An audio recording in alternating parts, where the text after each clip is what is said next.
m'appelle Ty Pennington, nous sommes dans le sud de la Californie et la rénovation commence maintenant.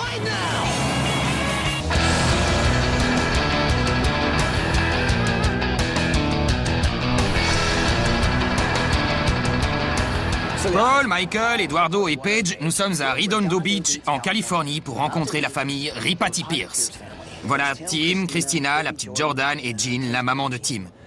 Tim et Christina sont tous deux officiers de police à Los Angeles. Ils aiment servir la communauté et sont totalement dévoués à leur métier. Regardez la vidéo et vous comprendrez. Bonjour les maçons. Nous sommes la famille Ripati Pierce, je suis Tim. Je m'appelle Christina. Moi, c'est Jean. Et voici la petite Jordan. Tim Pierce et Christina Ripati se sont connus en faisant des patrouilles. Ils étaient équipiers. On travaillait pour la police de Los Angeles. Pendant 3 ans, nous avons été équipiers. Puis nous sommes devenus de bons amis, cherchant des excuses pour passer du temps ensemble. Nous sommes tombés amoureux et nous nous sommes mariés. Ils ont eu une petite fille, Jordan. La vie était belle, ils vivaient près de la plage, ils adoraient faire du jogging et du surf ensemble.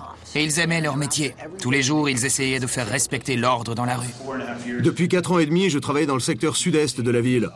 Quant à Christina, elle est restée dans le secteur sud-ouest, dans les quartiers où nous avions lutté contre les gangs ensemble. Elle les connaissait si bien. En faisant notre jogging le matin, on se racontait les incidents de la nuit précédente. Parfois, elle avait poursuivi 2 ou 3 fois des suspects à pied. Il m'arrivait de faire la même chose. Mais nous savions tous les deux que toute poursuite pouvait mal se terminer. «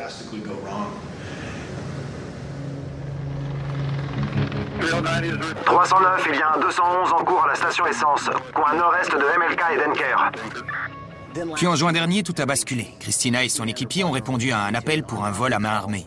Ils ont repéré un type au comportement bizarre. On s'est approché et tout à coup, il s'est jeté devant la voiture. J'ai freiné à fond pour l'éviter. Christina a sauté de la voiture pour le rattraper. Ils ont traversé un jardin, puis se sont approchés d'un perron. Je l'ai vu l'attraper, puis j'ai entendu le premier coup de feu. On aurait dit un pétard. J'ai vu Christina s'effondrer. J'ai tiré 6 balles. Le suspect est tombé et j'ai vu le pistolet sur le sol. Puis j'ai entendu Christina m'appeler. Je lui ai dit « T'inquiète pas, je suis là ». Et en même temps, j'ai appelé les secours.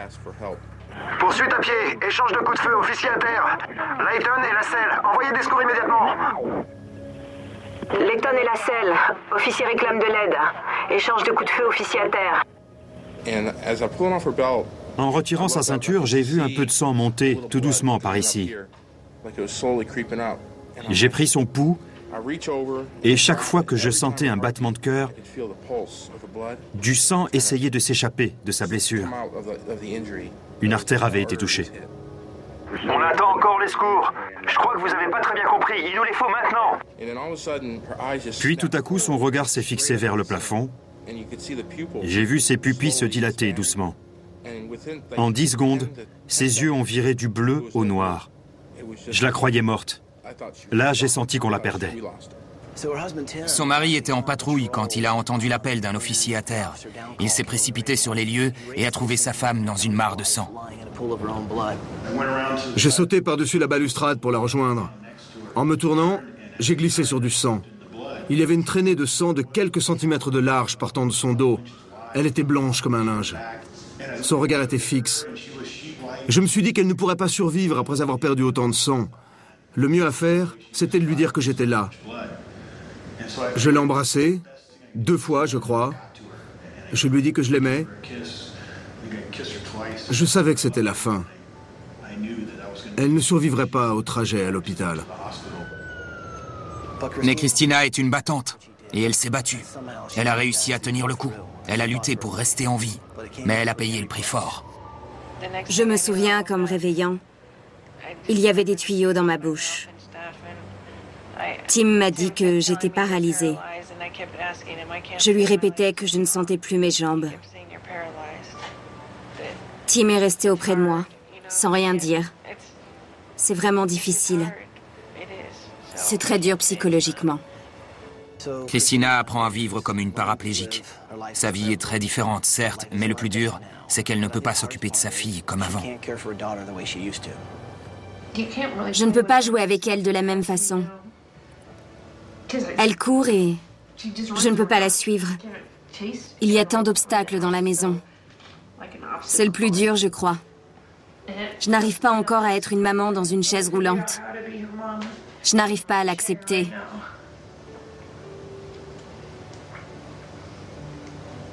C'est nul.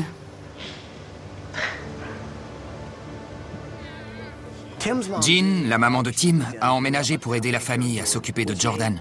Ils sont encore plus à l'étroit.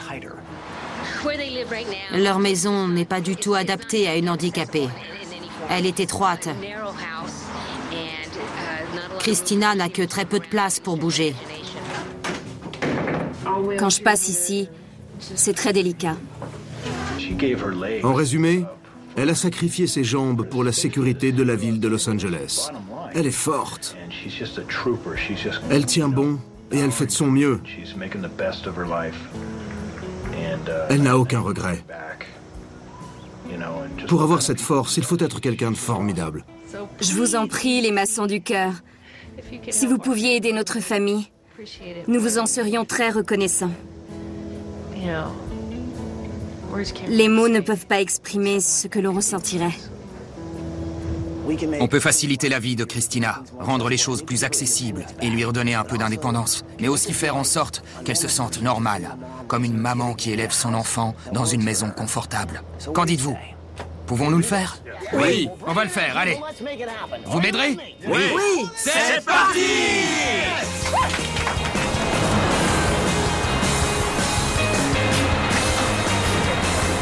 Bonjour la famille Ripati Pierce! Christina, Tim, Jordan et Jean, sortez!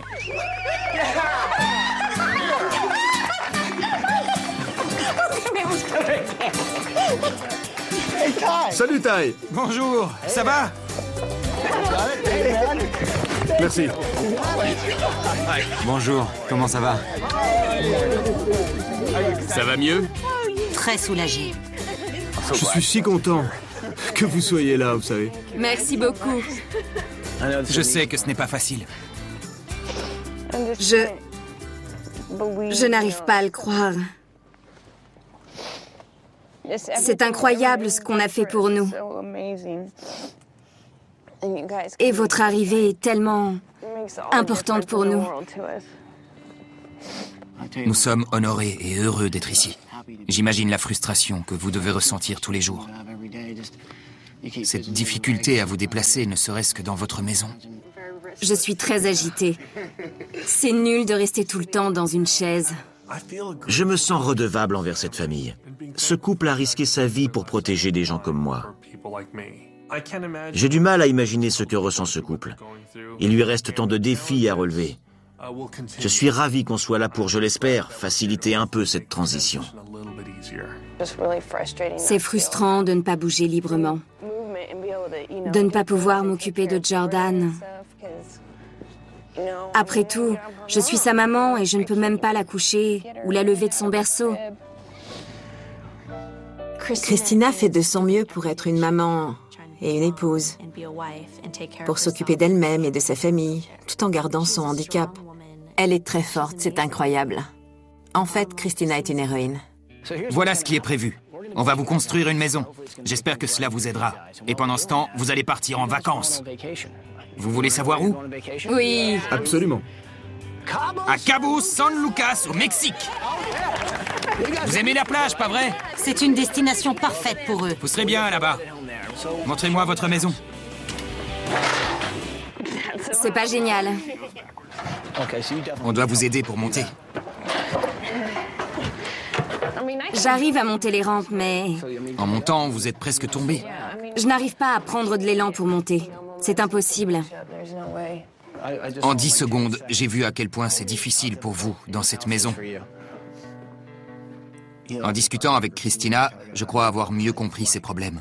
Sa vie a beaucoup changé. Elle était indépendante, elle faisait du jogging et du surf.